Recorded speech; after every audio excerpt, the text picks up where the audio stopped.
کیا آپ نے کبھی سوچا ہے کہ حضرت موسیٰ علیہ السلام کا ذکر قرآن میں بار بار کیوں آیا ہے؟ کیا صرف اس لیے کہ ان کی قوم نافرمان تھی، یا اس لیے کہ حضرت موسیٰ علیہ السلام کی زندگی شروع سے آخر تک آزمائشوں سے بھری ہوئی تھی؟ آئیے ذرا سمجھتے ہیں آسان لفظوں میں۔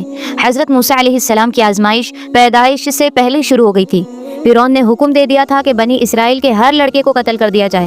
اب سوچو، اسی ماحول میں اللہ تعالیٰ نے موسیٰ علیہ السلام کو پیدا کیا۔ ماں کو حکم دیا گیا کہ بچے کو صندوق میں رکھو اور دریا کے حوالے کر دو۔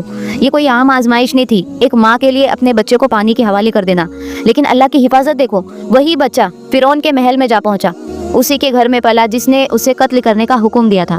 پھر آزمائش ختم نہیں ہوئی، جوانی میں ایک شخص سے غلطی ہو گئی، ملک چھوڑنا پڑا، تنہائی، غربت، اجنبیت، مدین جانا پڑا، چرواہے کا کام، سالوں کی محنت اور صبر۔ پھر اللہ نے نبوت دی اور دوبارہ اسی فرعون کے پاس بھیجا جس کے محل میں وہ پلے بڑے تھے۔ اب ذرا یہاں رکو اور سوچو، ایک ہی انسان کی زندگی میں اتنی آزمائشیں کیوں؟ اس لیے اللہ نے حضرت موسیٰ علیہ السلام کا ذکر قرآن میں بار بار کیا، تاکہ ہمیں سمجھ آ جائے کہ آزمائش اللہ کی ناراضگی کی علامت نہیں بلکہ تیاری ہوتی ہے۔ اللہ جب کسی کو بڑا کام دینا چاہتا ہے تو اسے بچپن سے تیار کرتا ہے۔ حضرت موسیٰ علیہ السلام صرف فرعون کے مقابل نہیں تھے، وہ صبر، توکل اور ثابت قدمی کی مثال تھے۔ اور قرآن یہ سب ہمیں بار بار اس لیے سناتا ہے تاکہ ہم یہ نہ کہیں کہ ہمیں تو بہت مشکلیں ہیں۔ جب آزمائش آئے تو حضرت موسیٰ علیہ السلام کو یاد کرو، جب راستہ بند لگے تو دریا کو یاد کرو جو اللہ کے حکم سے راستہ بن گیا۔ اس لیے قرآن میں حضرت موسیٰ علیہ السلام کا ذکر سب سے زیادہ آیا ہے، کیونکہ ان کی زندگی ہمیں یہ سکھاتی ہے کہ مشکل کے بعد نہیں، مشکل کے اندر ہی اللہ کی مدد ہوتی ہے۔